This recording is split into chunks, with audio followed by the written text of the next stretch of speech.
Muy buenas noches, bienvenidos a Panorama Político. El equipo de redacción de Noticiero Guatevisión comienza a discutir, a debatir, a conocer un poco más los detalles de lo que ha ocurrido durante la semana. La Corte Suprema de Justicia dio trámite a una solicitud de antejuicio contra el presidente Otto Pérez Molina, la cual fue a dar al Congreso de la República, tal como lo establecen los mecanismos legales. Esta decisión sorprende a los congresistas, sorprende a la población guatemalteca. ¿Qué piensan nuestros panelistas? En mi caso no me sorprende porque fue esa misma Corte, la Corte Suprema de Justicia, la que también dio trámite a la vicepresidenta, al antejuicio de la vicepresidenta Roxana Baldetti, y pues a raíz de toda la presión social que se mantenía, y ahora vemos que admite y le da trámite de antejuicio del presidente Otto Pérez. Entonces no me sorprende porque si ya se dio en un caso, pues se tenía que dar en el caso del presidente, porque también es inminente o es insostenible la presidencia de Otto Pérez en el mando. Yo al contrario, yo creo que a mí me sorprende y mucho, porque tenés mucha razón, es la misma Corte Suprema de Justicia que le da trámite al antejuicio a Roxana Baldetti, pero en este caso Estados Unidos estaba apoyando, digamos, esa decisión. Ahora le está dando un espaldarazo a Otto Pérez Molina y sin embargo le dan lugar al antejuicio. Eso es algo que me sorprende. Incluso Amílcar Pop creo que es el primer sorprendido, porque en algún momento tuve la oportunidad de hablar con él en relación a eso y me dijo, como se están dando las cosas, difícilmente van a darle trámite a ese antejuicio y bueno, yo creo que sí es de sorprenderse. Quizá yo sí comparto la opinión de Carolina, porque en el caso es que, bueno, sí, también le dieron la espalda a Roxana Baldetti, le dieron trámite.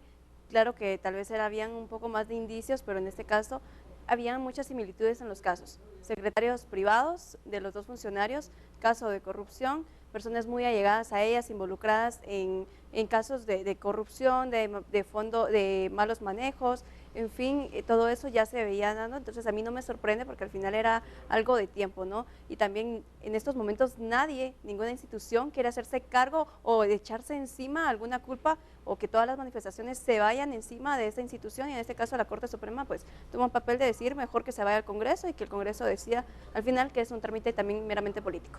Bueno, tal como le habíamos hablado antes de iniciar el programa, yo sí me sorprendía el momento en que la Corte tramita este antejuicio, porque en ese momento no había una presión social fuerte encima de Otto Pérez Molina. Otra cosa, es una Corte nombrada por PP y Líder. En su momento sabemos cómo fue la elección en el Congreso de la República. Y el tercer factor es que, bueno, era un antejuicio que había sido presentado por un diputado con algunos argumentos más débiles que lo que se había presentado con Roxana Baldetti. Sabíamos que con Roxana Baldetti había una duda de algunas escuchas telefónicas en donde se mencionaba a la 2, a la R. En el caso del presidente no. Por el momento en que ocurrió el trámite del antejuicio y que los magistrados de forma unánime dijeran que pasara esto al Congreso, a mí sí me sorprende el momento en el que se hizo. A ver, la presidencia de Otto Pérez Molina, Carlos lo citaba de alguna manera, ¿es inviable ante estas condiciones? Vamos a ver una comisión pesquisidora que no se le fijó tiempo, al final de cuentas, que era uno de los grandes debates y que también ocurría con Roxana Baldetti. La ley les faculta 3 meses para investigar. Soporta este país, soporta el entramado político guatemalteco 3 meses de investigación a un presidente que, si bien va fuera, sí está muy cuestionado. Creo que hay que ser enfático en el tema de la temporalidad. Si bien es cierto, le dan trámite al antejuicio y le pasan la brasa caliente al Congreso de la República, pero eso no quiere decir que en efecto se le vaya a quitar la inmunidad, a retirar. O sea, hay dos meses, creo yo, que son los de ley, los que dan para investigar, ¿no? Son 60 días. Entonces, 60 días. Y en este plazo pueden ocurrir muchísimas cosas. Yo creo que en el momento en el que estamos, la crisis, esté o no esté el presidente, se va a mantener, tomando en cuenta que hay un proceso de elecciones y que la gente no está conforme con las reglas que están en este momento para el proceso electoral. Cae la presión de las reformas a la ley electoral y de alguna forma veamos o no veamos al presidente en el mando, la crisis se va a mantener para mí. ¿Cuál va a ser el papel de Libertad Democrática Renovada en todo esto? Porque las manifestaciones iban primero por Roxana Baldetti, termina renunciando, van ahora por Otto Pérez Molina, y el siguiente era el famoso no te toca. Exacto. ¿Cómo se mueve en el Congreso? Al final siento que las manifestaciones en una parte se están ya trasladando al Congreso de la República. Uno, por el descontento que tiene la gente con Manuel Valdizón en la campaña de Te Toca. Y segundo, bueno, ahora que tiene la comisión pesquisidora, está en manos del líder prácticamente y el Congreso también. 62 diputados a favor, la bancada más grande. Esto implica de que el líder tiene un importante poder de decidir.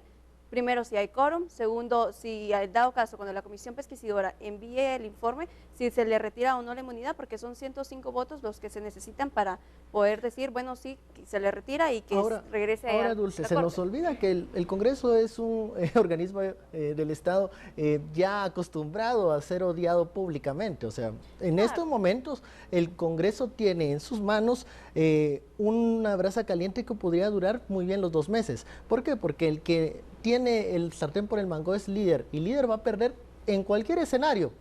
Si dicen que sí al trámite de antejuicio, es muy posible que Otto Pérez se vaya porque no va a soportar un proceso de investigación, es muy posible. Si el presidente renuncia, ¿quién es la siguiente víctima? Es Manuel Valdizón. Las manifestaciones van a seguir en ese sentido. Ahora, si ellos dicen que no al trámite de antejuicio, van a ser vistos como un aliado del oficialismo en este momento, un partido en desgaste que se está terminando de sepultar en estos últimos días. Entonces, el líder ya perdió con este trámite de antejuicio. Cualquiera de los dos escenarios. Tenemos que terminar este bloque, pero quisiera saber su opinión a partir de lo que les dicen sus fuentes en distintos aspectos del campo político guatemalteco. Es decir, no. ¿Se le quita el antejuicio al presidente? Sí. ¿Miguel Zelay? Yo creo que no. Según me dicen, sí. No hay otra solución más que sí. Yo creo también que sí, pero de esto y más vamos a comenzar a discutir, o vamos a discutir muchos más temas del entramado político nacional en Panorama después del corte. Regresamos.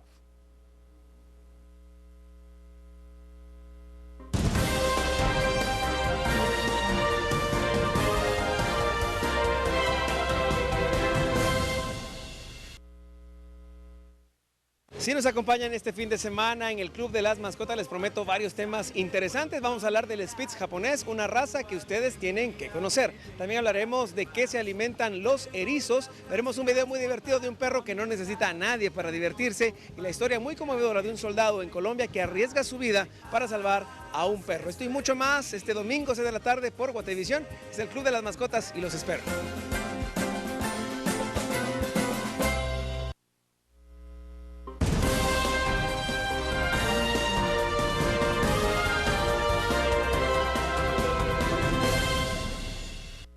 Seguimos en Panorama Político hablando de la coyuntura en Guatemala. Muchos temas están durante esta semana. Habíamos hablado de la renuncia del presidente y algo que está muy ligado aún son las manifestaciones que se han seguido dando. Esta semana se dio, este sábado mejor dicho, se dio la 8ª manifestación consecutiva. Algunos ya están hablando que se están debilitando las manifestaciones.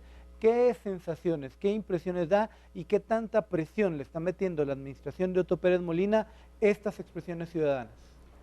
Que ya vayan, que vayan ya 8 sábados consecutivos en que la gente deja de hacer lo que normalmente hace un fin de semana, ya habla muy bien de este movimiento ciudadano y que dice, bueno, vamos a seguir hasta que se logre lo que se pide, la renuncia de Otto Pérez Molina, primero por los casos de corrupción y segundo también que están empujando muchas reformas, justicia, también extinción de bienes y principalmente el descontento hacia la clase política que solo ha dejado un mal sabor de boca, principalmente porque los guatemaltecos ya se dieron cuenta que no son representados realmente en el Congreso, que no se miran intereses personales, sino que únicamente intereses políticos y que al final los guatemaltecos van a seguir en lo mismo si es que hoy no se toma la batuta de empujar en estos momentos ese liderazgo para poder llegar a algunos cambios realmente en el país. Esta manifestación, había cierto temor de que en esta manifestación no hubiera suficiente presencia de guatemaltecos exigiendo estos cambios. Sin embargo, vimos presencia de guatemaltecos, algunos mencionan que fue menos de la última, por lo menos hace 15 días, sin embargo,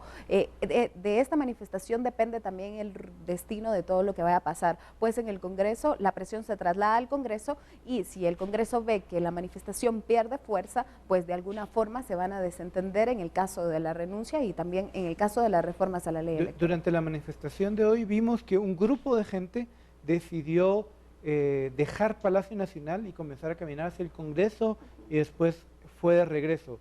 Los políticos le están apostando a que bajen las aguas y están bajando las aguas. Eso es normal. No vamos a tener a un país detenido durante 3, 4 meses. O sea, Guatemala no es el Cairo. Entonces, es cierto, el hecho de que 8 sábados la gente deje su rutina para ir a manifestar es una expresión de que hay un malestar fuerte. Pero obviamente las manifestaciones se van a debilitar en algún momento. Habrán manifestaciones más grandes y otras más pequeñas. O sea, no el hecho de que si se llena la plaza quiere decir que el tema es vigente o ya no lo es. Pero creo que la clase política tradicional está apostándole al tiempo. Es la misma estrategia. Para debilitar las marchas, tiempo. Y ojalá haya mal tiempo, incluso clima. Y en el Congreso, tiempo. Que la comisión pesquisidora se duerma, y cuando se duerma o pase inevitablemente al pleno y se vote, que el proceso de investigación en las instancias judiciales también se retrasen. O sea, aquí claro, la estrategia es dormirla.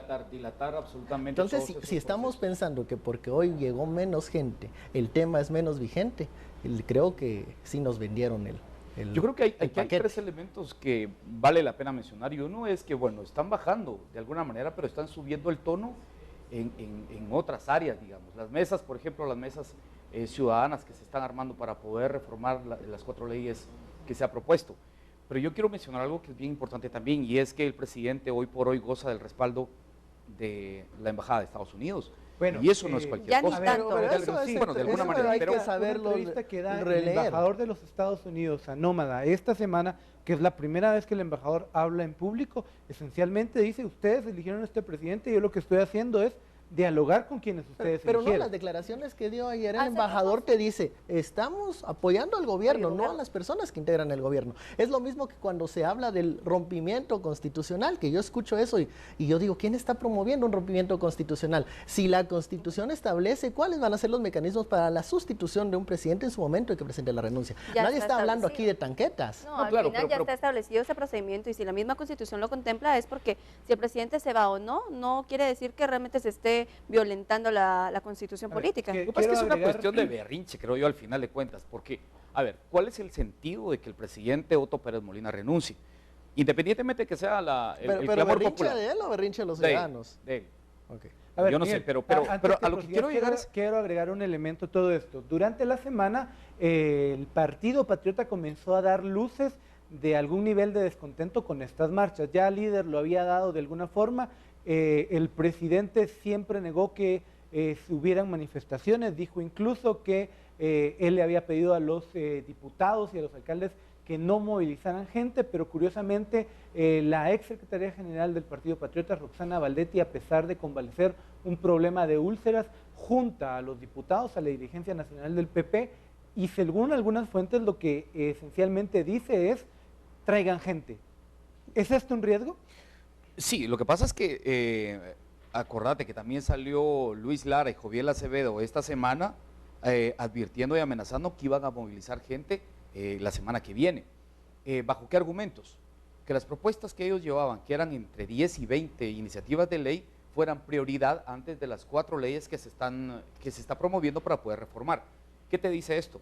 Que hay negociaciones también a lo interno para poder sacar a los sindicalistas a las calles en 3 semanas, paralizar el tránsito y qué sé yo, la ciudad o el país entero, y poder entrar en contraposición yo con las personas que están sobrevivencia política, los días sábados. O sea, de sobrevivencia política. O sea, la clase sindical tradicional, ¿no?, también quiere sobrevivir. ¿Y cómo va a sobrevivir? Mostrando músculo político o fuerza en las calles.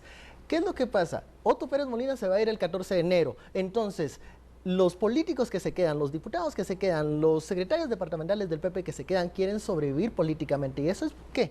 ¿Y eso cómo lo pueden hacer? Mostrando que están vivos, que tienen fuerza, y por eso ellos creen que traer gente y demostrar que aún tienen un apoyo de base es importante.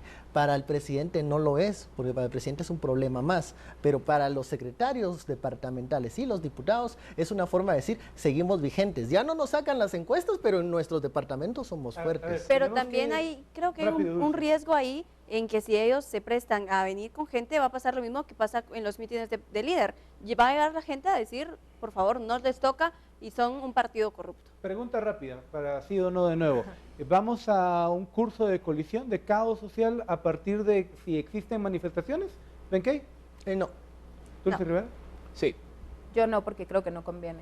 No, pero es que no convenga, sino puede pasar. Dejémoslo Pero no ahí, yo conviene. creo que es muy probable que sí podamos tener algunos escenarios de caos. Pero de eso y más vamos a debatir cuando regresemos del corte comercial a Panorama Político.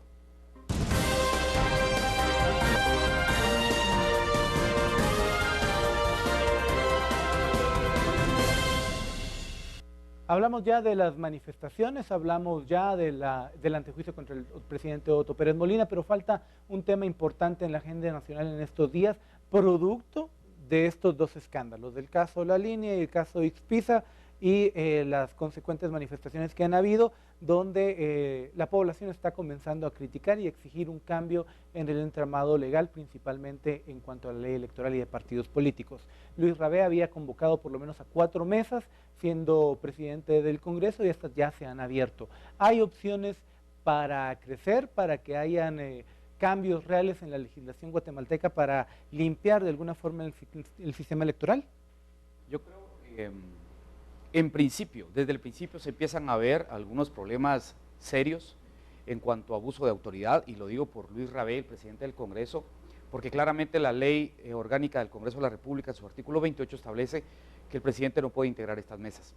Él se justifica diciendo que son mesas y no comisiones, pero al final de cuentas él está encabezando una de ellas. Se autonombra y llama a los demás y le dice: vos vas a presidir esta, vos esta, y yo la de la ley electoral y partidos políticos. ¿Qué pasa con estas reformas? No hay tiempo para poder reformar las 4 leyes en lo que queda. Lo que se va a hacer, y la experiencia que he tenido durante estos días acompañando las mesas de trabajo que se han instalado, es que se va a tomar como base las leyes o las enmiendas que ya la Corte de Constitucionalidad ya les dio el visto bueno. Eso se va a tomar como base, y 2 de las propuestas más importantes que aún no se han presentado y que tienen iniciativa de ley, que es la de la Universidad San Carlos de Guatemala y la del Tribunal Supremo Electoral, me parece que van a ir, digamos, adhiriendo a algunas propuestas, no solo de instituciones, también van a instalar, yo creo que ya instalaron la mesa también en la Universidad San Carlos de Guatemala, y van a ir adhiriendo a algunas propuestas también ciudadanas. Pero eso es un tiempo sumamente escaso, porque lo que quieren hacer es aprobar estas leyes antes de las elecciones, algo que yo considero imposible.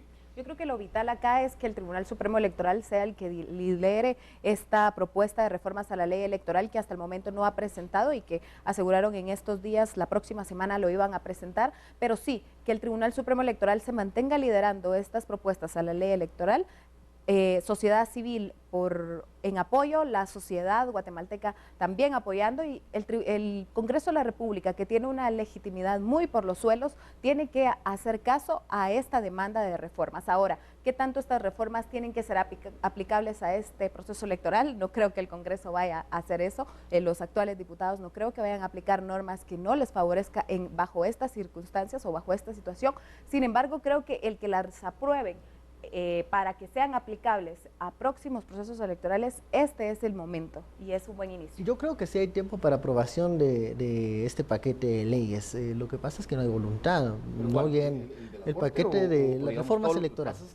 No, pero estamos hablando de reforma electoral. Casi, o sea, ¿cuál es lo que tenemos ahorita un plazo fatal? Las reformas electorales. Las demás pueden esperar, pero la electoral tendría que para incentivar la participación ciudadana en el próximo proceso electoral, debemos tener por lo menos modificaciones a la ley electoral de partidos políticos. Ya hay algunas conversaciones avanzadas, ya hay unas negociaciones que se avanzaron en algunos puntos, por ejemplo, la que mencionabas, que ya se consultó con la Corte de Constitucionalidad, no es suficiente, estamos esperando que el Tribunal Supremo Electoral dé sus propuestas. La cuestión es que es un tema de voluntad, y cuando ves una estructura de mesas en donde entran 40, 50 propuestas, estás viendo que hay un sistema que va a apostarle a alargar las discusiones y que estas no puedan ni siquiera aprobarse para el 6.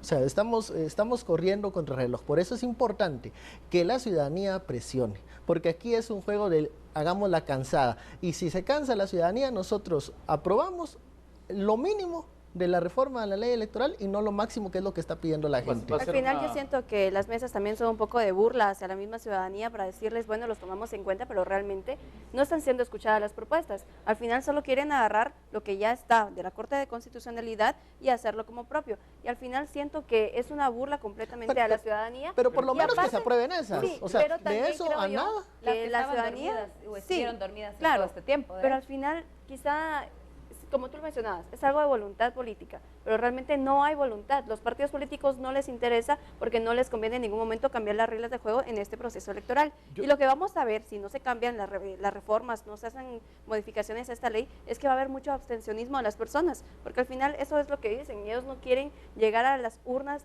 a seleccionar al menos peor, sino que ellos realmente quieren votar por alguien que lo merezca, que merezca el voto y que va a llegar al poder realmente a hacer su función. A ver, ¿y ustedes creen que tiene eco esta propuesta de aplazar las elecciones, digamos, fuera del entramado legal, fuera de los requerimientos legales? ¿Tiene algún nivel de sustento lo que muchos ya están planteando y comienza a tener incluso más voces dentro del Tribunal Supremo Electoral? Fueron a es que lo que sucede es que no se puede entender, la gente yo creo que no está enterada de lo que está pasando. Y atrasar las elecciones únicamente es ralentizar esa agonía ciudadana. Lo que pasa es que no se pueden hacer cambios profundos con tan poco tiempo. Hay que ser entonces sensatos. sí estás a favor de atrasar las elecciones. No, al contrario, lo que pasa es que no va a cambiar nada. ¿Cuántos meses las puedes aplazar? Pero si al eso final de cuentas son 2 meses, bueno, ¿qué puede cambiar? Si estamos viendo que no hay esa voluntad política de la que estamos hablando es que y que todos si coincidimos. vamos a hablar del tema de cambiar la fecha de la elección, es porque ya se está entrando en la reforma electoral. Porque la única forma de cambiar la fecha del proceso electoral es tocando la ley. Pero entonces hay que analizar si realmente cambiar una fecha conviene para fortalecer. Yo no creo que sea así. Yo quiero concluir Claro, con esto, y es que hay que ser sensatos con entender. Por ejemplo, si ya están estas leyes, que son las que probablemente se vayan a aprobar, que son las que la Corte de Constitucionalidad ya le dio el visto bueno, es un muy buen avance porque hay reformas muy importantes en ese contenido. Eso es lo que quiere Luis Rabel. Tenemos que terminar. Yo solo quiero agregar que si no hay cambios al sistema electoral, no va a servir de mucho las manifestaciones, las grandes expresiones ciudadanas que hemos visto en los 8 meses, en las últimas 8 semanas. Concluimos así Panorama Político. Muchas gracias por seguirnos, esperamos sus comentarios en todas nuestras redes sociales y le esperamos mañana domingo en nuestra emisión a las 7:30 de la noche. Que tenga una muy feliz noche.